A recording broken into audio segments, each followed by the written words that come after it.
disagree is a common English phrase, though some variation of the concept that it is designed to convey exists in nearly every culture on the planet. It essentially means that no resolution to a disagreement, debate, or quarrel will occur, and so continuing it is unnecessary, ineffective, and pointless. Therefore, it must come to an end by each party tolerating but not accepting the other's opposing opinion. Essentially, the only way to find alignment is to agree upon dropping the debate and simply consent to disagreeing, having different opinions on a subject.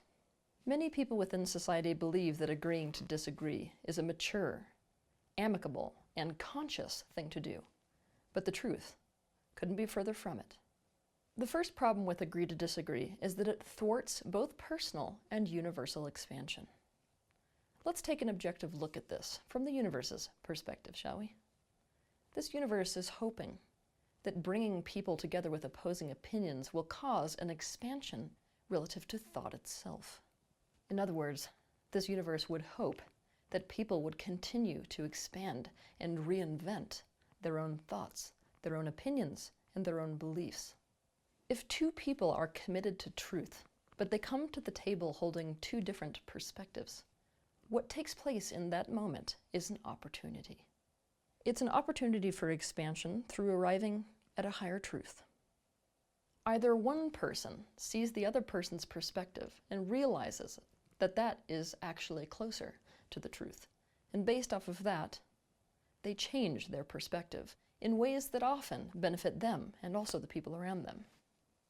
Or, because of their mutual commitment to finding the truth, their perspectives become more accommodative of each other and they arrive at a higher truth than either of them held to begin with. A philosopher is the person within society that understands this the very most, and perhaps, second to that, a scientist must also understand this concept in order to do good work. To agree to disagree is to consciously declare a stalemate. It is to agree to stuckness and lack of resolve, both of which directly defy progress and growth and movement and expansion. It is just as stuck to say agree to disagree as it is to act as if you agree with somebody or say that you do when in fact you don't actually. Saying agree to disagree is not just a limitation for you. It's an invitation for the universe to turn the heat up on that particular issue or point of stuckness. Did you notice this universe has no patience for stuckness? It escalates things because it wants alignment, it wants expansion. This means that if you declare or commit to a stalemate, it's very short term. The universe is gonna turn the heat up on you. There will come a point where in the short term, this agree to disagree might work, but in the long term, there will be a crisis situation. A situation that arises that brings that point of contention to the surface again in such an extreme way that there's no possible way to declare that stalemate. Basically, it's going to cause a situation to come to head where the situation at hand does not allow for the toleration of each other's opposed perspectives. The second problem with agree to disagree is just how impossible it actually is in many scenarios. It's impossible once there's a conflict of interests. It is not possible when it comes to topics that result in conflict, which really matter. Now, some differences do not cause conflict. These are little things. Others do cause conflict. These are big things. They occur when two people's thoughts, opinions, beliefs, or perspectives are incompatible. On top of this, like we said before, while agree to disagree may be something you can do in the short term, it's definitely not something you're going to be able to do in the long term because the universe is going to turn the heat up on it. It will bring you to a scenario where you can't agree to disagree. For example, let's say that somebody said, you know what, I think the best thing to do would be to plow a road through your property. And your opinion was, there is no way that that's the best thing to do. That's the worst thing to do. If you say agree to disagree, you're going to wake up in the morning to a road plowed straight through your property. Opinions lead to choices, and they lead to actions. People who believe that agree to disagree is possible seem to somehow think that perspectives and beliefs and thoughts don't lead to subsequent choices and actions. Or that if they do, those choices and actions are somehow not going to negatively impact them. That's just not the case. The reality is that if opinions or perspectives are opposed, then choices and actions will also be opposed. And yes, that often affects other people. This is why agree to disagree really depends upon the variable of safety. For example, let's say that one set of parents believes 100% in vaccines and the other set of parents believes that they're the worst thing that could ever happen to someone. These two sets of parents can only agree to disagree until there is a mandate or a law that is up for passing to make them required without exceptions. The reason is that if the parents who believe that all children must be vaccinated believe that unvaccinated children are a health risk, they may vote to take away body sovereignty as a human right. There's no longer a way for either set of parents to avoid or maintain the amicability of this agreed-upon stalemate because they have now found themselves in a zero-sum game with their safety on the line. Another example, when it comes to the universe bringing things to a head, is in some families it's pretty easy to say agree to disagree relative to religion.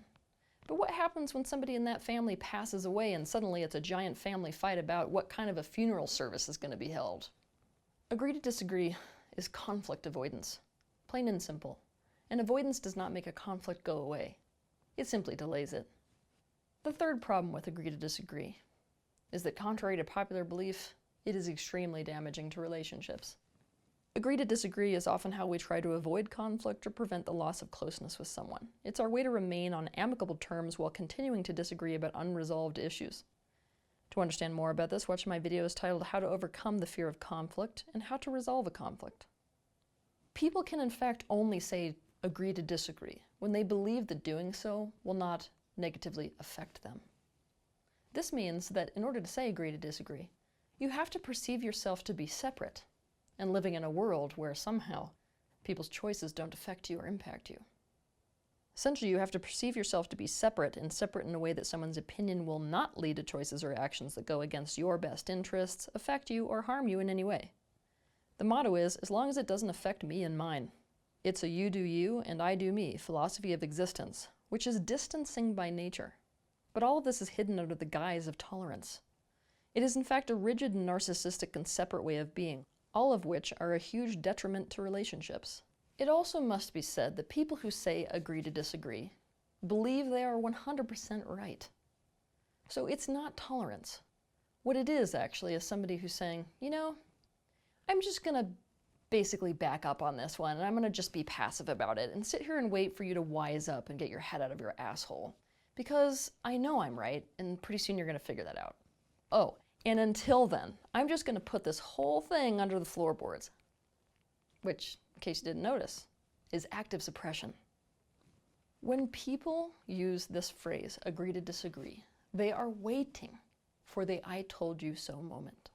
Agreeing to disagree is about thinking you are right, and so never ever fall into the lie that agreeing to disagree makes the acceptance of differences or the acceptance of diversity of perspectives possible. Another reason that agree to disagree damages relationships is that it is a state of resistance to finding alignment, or potentially a resistance to alignment in general. Think of what is happening as a person energetically deciding to forego the experience of alignment, and think about what damage that could do to a relationship. This is also a very out of reality type of perspective to hold about a consensus reality. Contrary to what you may believe, this time-space reality that you live in, it's a consensus reality. That means you're not the only one creating this reality, no matter what you've been told. Because of this, it opens the door wide for zero-sum games in relationships. To understand more about this, watch my video titled The Zero-Sum Game in Relationships. What is a zero-sum game and how to end one? On top of this, seeing as how no actual resolution has come, the unresolved conflict or opposition exists as an elephant in the room. It is an active state of dissonance, which adds considerably to the emotional tension and pressure in a relationship. It is also a giving up on alignment. People who say agree to disagree do so because they feel powerless to find alignment or to get there to be any pliability in their perspective or the other person's perspective, or both. Agree to disagree is therefore often a forfeit in a relationship relative to finding alignment or higher truth. The fourth problem with agree to disagree is that it allows people with a very poor sense of self to find their sense of self through opposition. It is more than possible for people to have a healthy sense of self and to find alignment with other people at the same time. But people who believe and agree to disagree don't understand this. and agree to disagree becomes their really out of alignment way to try to accomplish, I can have me and have you too. Some people are so identified with their thoughts, with their beliefs, with their perceptions, that they perceive any change in those things to be a loss of self. Also, whenever they achieve alignment, not only do they feel like they have lost themselves, but that they've been consumed by the other person in some way. With people like this who love to argue for agree to disagree, you may hear things like, I'm entitled to my opinion. By the way, this is a logical fallacy. Let me explain why. Whether someone has the right or is entitled to an opinion has nothing to do with whether their opinion is right or wrong or is reflective of truth. Therefore, it's a way of discrediting opposition and creating a diversion from the disagreement at hand. It is to subconsciously fight for freedom. The freedom or right not to be right, not to be reasonable, and to stick to their perspective no matter what contradictory thoughts or evidence they are met with, when that has nothing to do with the actual validity of one's stance.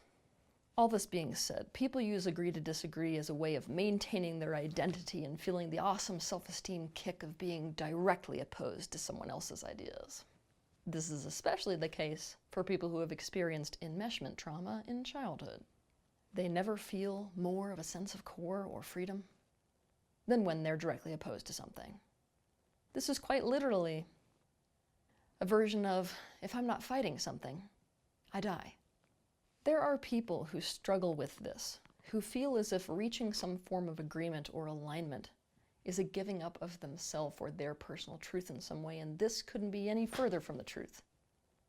If you meet with evidence or other thoughts that cause you to change the way you're thinking, you didn't lose a part of yourself, and you didn't even lose your own thought. You amended your thought. It's still yours. It's a new one. Agree to disagree is also a way that people can maintain, we're talking about self-concept, an idea of themselves as enlightened or woke when this is not actually the case. There are a great many things in the world which people are convinced make them good, which in fact make them the opposite. Things like meditating to escape reality, or using positive focus as a tool of resistance, or being politically correct to stay safe and performatively woke. Agree to disagree is one of these things. People love to think it makes them conscious, amicable, woke. In fact, it makes them the opposite. Instead of agree to disagree, we need to commit to finding alignment, to be completely authentic and honest with you in this episode. Given the situations at hand and the situations that are on the horizon for the human race, it is no longer a luxury for us to say agree to disagree. In fact, if we keep standing on this laurel of agree to disagree, what we're actually consenting to without knowing it is bulldozing. To understand more about this, watch my video titled Bulldozing. What I mean by this is that, I don't know if you noticed, but the universe is turning up the heat on the human race. So if we stay and agree to disagree, that doesn't mean that the people we disagree with aren't going to take actions. And those actions will be directly opposed to our best interests, no matter which side we're on. You also need to consider that it isn't exactly a virtue to only care about bulldozing when we're the one on the underside of that bulldozer. We need to be honest with ourselves if our goal is something other than alignment and truth. So I want you to ask yourself, what is more important for you than alignment with others, and why? What is more important for you than truth, and why? I want you to notice if you feel immediately like you must conform when this topic is raised. You need to address the fear of loss of self, loss of freedom, and loss of personal truth inherent in this. Know that conformity is not true alignment. And for those of you that might be panicking at this point, I need you to know that conformity is not the same thing as alignment.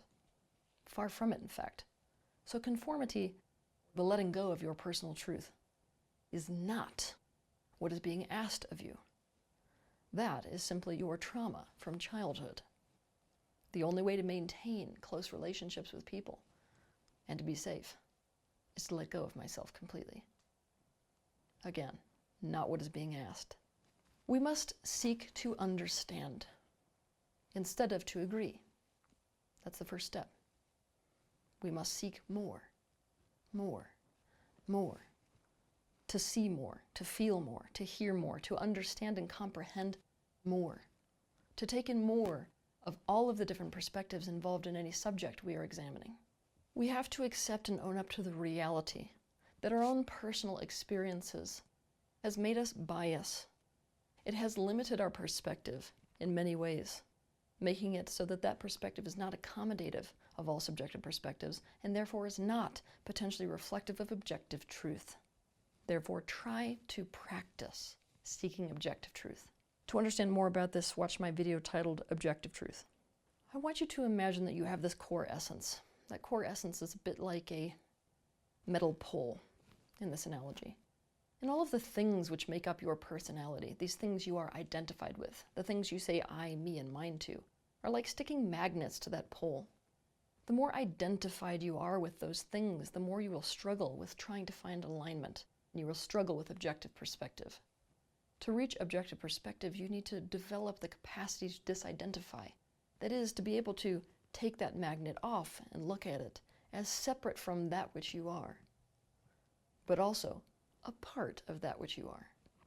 The better you are at disidentifying from your thoughts and beliefs and perspectives, the easier it will be to question and change them. To understand more about this, watch my video titled Disidentification, the Practice of Non-Attachment. I'm going to end this episode with a question. Agree to disagree is really an assertion that certain conflicts are unresolvable. So I need to ask you, are certain conflicts completely unresolvable? If so, should we accept that certain conflicts are impossible to resolve? What are the benefits of doing so? What are the detriments of doing so? Have a good week. If you liked this video, be sure to share it, like it, and also subscribe to my channel so you can see more content like this. But I want to personally thank you for taking the initiative and having the bravery to step into the space of awareness, not only for yourself, but for the benefit of those around you.